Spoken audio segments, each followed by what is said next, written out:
RMC, Apolline Matin. C'est déjà demain.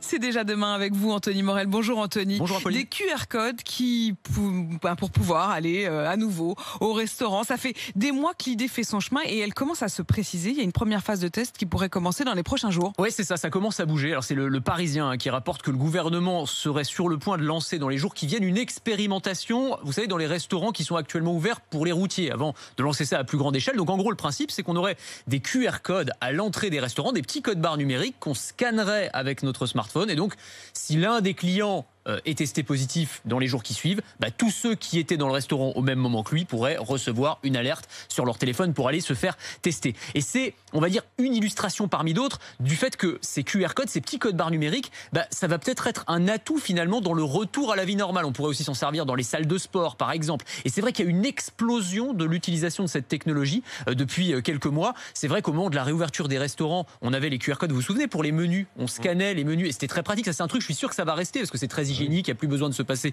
le menu de la main à la main. Il y a des systèmes de paiement par QR code. Vous avez des commerces qui en mettent en place aussi pour qu'on puisse, par exemple, éviter les files d'attente. On scanne un petit QR code et on a son numéro dans la file d'attente. On n'a plus besoin d'attendre devant le magasin. Il y a même des ascenseurs. On peut scanner l'ascenseur pour éviter de devoir toucher les boutons. Il y a même des pierres tombales avec QR code intégré. Je vous jure. Avec, vous scannez et vous avez un petit mémorial virtuel qui s'affiche sur l'écran de votre téléphone. Ça existait avant la crise sanitaire. Mais c'est pour vous dire le nombre.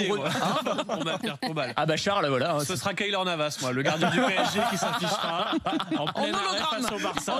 En hologramme. Non, mais c'est pour dire à quel point il y a des cas d'usage absolument innombrables autour de cette technologie. Et pourtant, ce QR code, c'était une technologie jugée ringard, presque has-been. Totalement has-been. Non, mais franchement, le QR code, on s'en moquait. Alors, c'est né en 1994, un Quick Response Code. On s'en servait au début, c'était pour suivre les pièces détachées dans les usines de Toyota au Japon. Et puis après, on a vu ça sur les affiches publicitaires. On pouvait scanner les QR codes, on avait du contenu additionnel. Franchement, personne ne le faisait. En Asie, ça fonctionne très très bien parce que c'est utilisé par exemple dans des applications comme WeChat, mais chez nous ça n'a jamais percé. Sauf que là, avec l'obsession du tout sans contact, on se rend compte à quel point ces petits codes barres numériques peuvent avoir une vraie utilité. Ils sont donc revenus ces QR codes. Merci beaucoup Anthony.